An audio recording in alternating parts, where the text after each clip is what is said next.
I just sold my film to Netflix. What?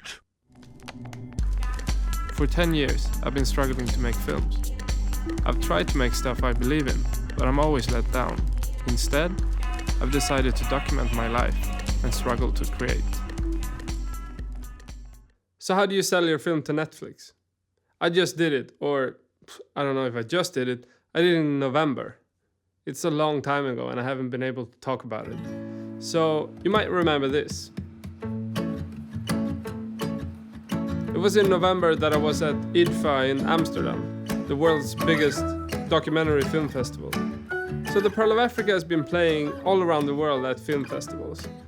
On the last day that we were leaving IDFA, it was just before our screening, we received a bid from Netflix. We've been chasing them for the whole duration of the whole project. So when we got an offer for global distribution, we had to say yes. So how much time did we spend on trying to chase Netflix? Well, about 4 years. It all started with me going around thinking about this idea for a web series and a feature film and maybe even a TV series. I tried to pitch it for a long time. Nobody wanted to do it. So eventually, because we needed to fund Cleo's sex reassignment surgery, we actually went ahead and did the web series on our own, almost self-funded. What do you hope that people take away from your documentary? What's the sentiment? Well, when I started talking to Cleo about making this film, I think we both felt like the thing that is missing, and is very often most documentaries are made from an activist point, and I feel like that is really difficult to actually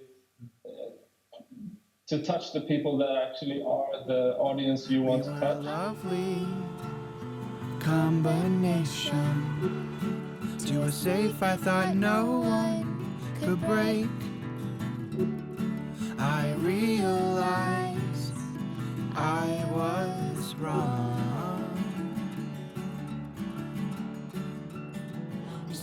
It really benefited us when we tried to sell the film, because we had a case and we could argue that we had already an audience that we could bring to Netflix. So all of you were part of that deal, I guess. So where do you actually start if you want to sell a film to Netflix? Well, the way we did it was to chase down the originals programmers. So for a while we were, shooting cold emails, trying to get them on the hook. And the way we did it was by using the web series as a starting point for, pitching the project as something serious. That laxative is strong, guy. Everything has to be clean. Everything has to be clean, yeah.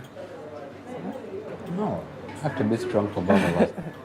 You had breakfast, you had eggs, you had... What is it? You had an omelette, you had... They didn't say that if you have to be strong, you have to take it. Tomorrow they're not eating from here, so serious. I'll eat, but I won't really feel it. You're so funny.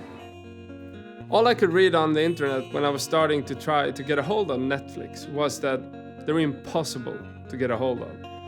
What I did was to just look for the emails to the originals programmers. Then I just sent them emails and started to try to pitch the project. Because we had the web series as a starting ground, we already had a project that felt serious. So when we were pitching it as a feature film, it was a little bit easier, I think, to get them to notice it. Eventually, that led to a conversation that lasted for over a year. We were trying to schedule Skypes, nothing happened, tried to follow up again. Eventually, we managed to get a meeting, as I was going to LA for a film festival. And what happened was that she rescheduled as I was there. And I thought that, this sucks, it's never gonna happen now. And then we actually managed to get a new time to meet. And that went really well. I pitched the project, they were interested, and we continued having this discussion. And then it just went black. She stopped answering the emails, I didn't know what happened, and eventually, a couple of months later, I heard that, yeah, she'd left Netflix.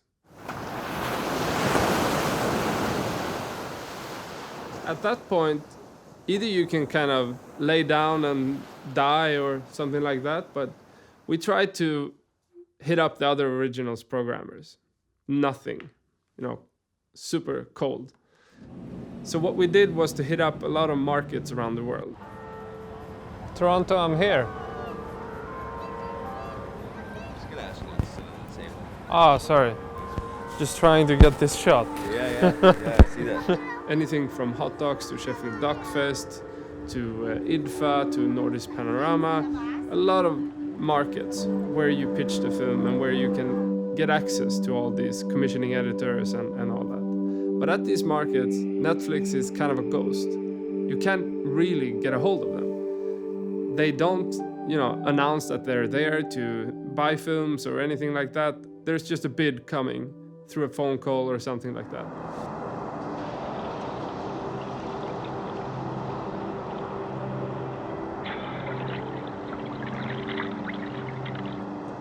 We went into IDFA knowing that this could be our last chance to have a big push to get a bid.